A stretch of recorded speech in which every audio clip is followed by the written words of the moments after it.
Un saludo, mi nombre es Roberto Augusto, bienvenidos a mi canal, el canal líder para escritores. Quiero hablarte en este vídeo de la estrategia más poderosa para conseguir que tu libro se venda. Y esa estrategia consiste en escribir una serie de libros. Este libro, Escritor de Éxito, forma parte de una serie. Nosotros tenemos dos series, Escritura Creativa y Escritor de Éxito. Si quieres que te lo regale en PDF, solamente tienes que suscribirte aquí abajo a mi lista de correo y te regalaré también gratis un mini curso de marketing digital para escritores. Si tú quieres escribir una serie de libros, y es algo que te recomiendo, tienes que tener en cuenta que lograrás atrapar de una manera mucho más poderosa al lector. Si tú escribes un libro, igual consigues que la persona esté leyendo 3 horas. Pero si tú escribes una serie de libros, igual consigues que la persona esté leyendo 30 horas tus libros. Consigues un lector mucho más cautivo. Es mejor que la gente vea una serie que son 30 horas que vea una película que son 2 horas. Y cada libro tienes que estar luchando por conseguir una audiencia. En cambio, si eres capaz de ir acumulando audiencia, lectores a lo largo de la serie, lograrás atrapar a muchísimos más lectores. Por lo tanto, el escribir una serie de libros es una de las mejores ideas que puedes tener. Y tenemos multitud de ejemplos. La serie Fundación, de Asimov, Harry Potter y muchísimos otros. O sea, Harry Potter, si solamente fuera un volumen, pues sería un libro que igual hubiera tenido éxito y ya está. Pero al convertirlo en una serie, al sacar muchos más volúmenes de esa misma historia, consigues atrapar a muchísimos más lectores y por lo tanto creas un fenómeno literario que ha convertido a esa autora en una de las escritoras más ricas del mundo. Por lo tanto, si has pensado escribir una serie, yo te digo que es una gran idea. Lo primero que tienes que decidir cuando quieras escribir una serie de libros es la idea central y el tema central de la obra. O sea, ¿qué vas a hacer? ¿Vas a escribir una historia de un niño mago? ¿Vas a escribir una historia romántica de una saga familiar en el siglo XIX? ¿Vas a escribir un libro de ciencia ficción que pasa en el año 2500? ¿Cuál es la idea central? ¿Cuáles son los valores centrales que tú quieres transmitir en esa obra? ¿Y cuál es el tema principal? Sobre todo tienes que escribir una serie de una temática que a ti te guste. Vas a dedicarle muchas horas a ese proyecto y por lo tanto tienes que sentirte muy a gusto. Tienes que estar muy cómodo, muy cómoda con ese universo, con ese tema central de la obra. En segundo lugar, lo que yo te recomendaría es el desarrollo de los personajes principales. El motor de la historia siempre son los personajes.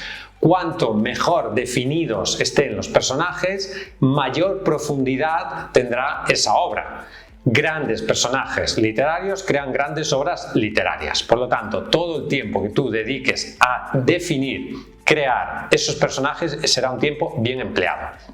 Yo te recomiendo que diseñes esos personajes principales, que escribas una autobiografía de cada uno, que escribas una entrevista ficticia a cada uno y que intentes desarrollar lo más posible la historia personal y la personalidad de esos personajes. Tú tienes que saber qué haría ese personaje en cualquier momento de la historia. Eso no significa que los personajes tengan que mantenerse estáticos a lo largo de toda la serie. De hecho, una de las mayores riquezas de escribir una serie es que te permite mostrar de manera mucho más clara la evolución de los personajes. En una película o solo un libro, una novela, es mucho más difícil mostrar esa evolución de los personajes. Sin embargo, si tú escribes 10 libros de la misma historia, una serie, claro, pasa mucho más tiempo, hay muchos más acontecimientos y por lo tanto es mucho más fácil que los personajes puedan ir evolucionando a lo largo de la serie. Y eso es uno de los elementos más interesantes que puede haber en cualquier obra literaria. Ver cómo los personajes maduran, evolucionan, cambian y cómo las circunstancias de la vida les influyen y les hacen convertirse en personas diferentes, igual que nos pasa a los seres humanos. Los seres humanos reales no somos estáticos. Un personaje que al principio de la serie es de una manera y al final de la serie, 10 volúmenes después, es igual, es un personaje que no ha evolucionado. Las personas evolucionamos, las personas cambiamos porque vivimos experiencias a lo largo de la vida que nos hacen cambiar. Envejecemos, vivimos cosas que te transforman y por lo tanto eso es algo que también tiene que estar en tu obra literaria. Luego, una vez tengas esos personajes, deberías pensar la estructura general de la serie. ¿Cuántos volúmenes va a tener? ¿Qué va a pasar en cada volumen? Etcétera. Esa estructura general evidentemente puede ir cambiando a lo largo del tiempo. Tú quizás al principio pensabas hacer 3 libros, luego haces 5, luego haces 7, luego haces 10 o lo que sea. Eso irá evolucionando, pero tú tienes que partir antes del primer volumen de una estructura general de la serie que te ayude a saber hacia dónde va a ir esa trama. Luego, tienes que definir el conflicto central y los subconflictos. Toda obra literaria se fundamenta en un conflicto. Un conflicto que pueden tener los personajes entre sí, un conflicto que puede ser la lucha por el poder, un conflicto que puede ser la lucha por el dinero, el amor, la búsqueda del amor, la búsqueda de la libertad o cualquier tema. Tiene que haber un conflicto principal y ese conflicto principal tiene que estar adornado, tiene que estar complementado con subconflictos que ayuden a enriquecer ese conflicto principal. Esos subconflictos tampoco nos tienen que apartar demasiado del conflicto principal, sino que tienen que estar al servicio del conflicto principal, porque si no están al servicio del conflicto principal, esas subtramas no aportarán, sino que restarán cosas a la historia, restarán credibilidad y profundidad a la historia, y por lo tanto tienes que poner esas subtramas al servicio del conflicto principal. Luego, muy importante, tiene que haber continuidad y coherencia, es decir, cada libro yo creo que debería tener un final claro, debería tener un final autoconclusivo, es decir, cada libro debería de poder leerse por separado. O sea, yo creo que es tramposo hacer un libro de 500 páginas y acabarlo con un cliffhanger y decir, continuará. Para mí eso es tramposo. O sea, yo creo que el lector, después de leer todo un libro, merece un final. Eso no significa que ese final sea abierto y que se pueda continuar, pero esa trama principal que se desarrolla en ese libro debería tener un final. Porque si no, creo que el lector puede sentirse estafado. Es lo que se llama un libro tramposo, un libro que te va mostrando ahí un misterio, acaba el libro y no te lo resuelve. Pues te lo debería resolver, o al menos parte de él, ¿de acuerdo? Y deberías tener claro cómo va a ser esa continuidad entre los diferentes volúmenes de la saga. Y luego la coherencia. No tiene sentido que tú digas que un personaje en el primer volumen tiene los ojos verdes y en el tercer volumen digas que tiene los ojos azules. O sea, tienes que ser coherente y por eso tienes que tener trabajados muy bien los personajes y la trama. No puede haber incoherencias en la trama. Por eso tienes que tener muy claro el universo que estás creando. Tienes que tenerlo bien escrito. O sea, escribir una serie de libros no es ponerte delante del ordenador y a lo que salga. No. Requiere una planificación muy extensa y muy clara. Porque si no, te vas a confundir. Vas a mezclar fechas, vas a mezclar personajes, vas a establecer contradicciones en la trama, en los personajes, en su comportamiento, etcétera, etcétera, etcétera. Necesita toda esa planificación.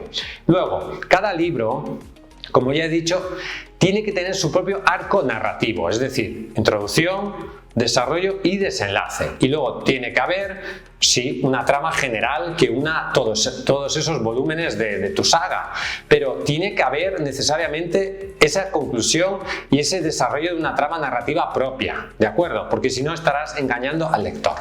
Luego, también tienes que tener claro los puntos de giro en las revelaciones. Puede haber giros en la historia, puede haber un misterio que tú vas desvelando poco a poco, o giros en la trama, y tú tienes que saber administrar bien esos giros, si lo vas a hacer al final del primer volumen, en el segundo volumen, en el tercero, en el cuarto, lo que sea. Otro tema que es clásico de las series de libros son los mapeos, es decir, hacer un mapa de tu mundo. Sobre todo esto es típico del libro de fantasía, tipo Tolkien. O sea, la gente diseña un mundo, aquí hay dragones, aquí, esto lo hemos visto por ejemplo en Juego de Tronos, ¿no? Los 7 reinos, el reino del norte, desembarco del rey, no sé qué, no sé qué. O sea, diseñas cómo es ese universo para tenerlo claro, y hacer un mapa puede ser una buena forma de hacer eso. También si pasa en un mundo del futuro, si pasa en otro planeta, pues cómo es ese planeta, cómo es el clima, cómo son la geografía, etcétera, etcétera. Y luego la cronología. Es decir, cómo es el espacio físico y cómo es el espacio temporal. Por ejemplo, en Star Trek hay toda una cronología que es muy clara. En Star Trek hay una tercera guerra mundial, el mundo queda destruido, los humanos contactan con los alienígenas, etcétera, etcétera, etcétera. Hay toda una cronología que está muy clara. Deberías también establecer una cronología en tu historia. Y luego, la construcción de mundos. Algo clásico de las series de libros es que estás construyendo un nuevo mundo. A veces los autores nos quedamos tan atrapados en la construcción del mundo que estamos 3 años construyendo el mundo y no hacemos la novela. No. El mundo tiene que estar al servicio de la novela, al servicio del argumento, al servicio de la trama. No la trama tiene que estar al servicio del mundo. A veces hay escritores que escriben una serie y empiezan el primer volumen describiendo el mundo, porque este mundo hay este clima, hay estos personajes, estos reinos, estos dragones, estos elfos, y ya el lector se ha ido. O sea, a tu lector no le interesa tu mundo, le interesa la historia. Y el mundo está al servicio de la historia. Por lo tanto, el motor tiene que ser la historia, no el mundo. El mundo que tú estás creando es el marco narrativo de la historia y por lo tanto no olvidemos siempre que lo principal es el desarrollo del argumento. Evidentemente, cuanto más rico, cuanto más elaborado y cuanto más claro tengas el mundo que estás desarrollando, mejor. Eso aportará profundidad a la historia, pero no nos enamoremos de tal forma con ese mundo que al final no hagamos el libro, ¿de acuerdo? Por lo tanto, yo te recomiendo muchísimo escribir series de libros, creo que es una gran estrategia de marketing para atrapar a tus lectores, sobre todo si consigues que se enganchen al primero, pues puedes conseguir lectores durante muchos libros y construir un público y una audiencia. Ya sabes que si quieres publicar tu libro en una serie o no, en Editorial Letra Minúscula podemos ayudarte, queremos ayudarte, escríbenos a contacto@letraminúscula.com. Visita nuestra página web letraminúscula.com. Hasta el próximo vídeo y vive tu sueño de ser escritor.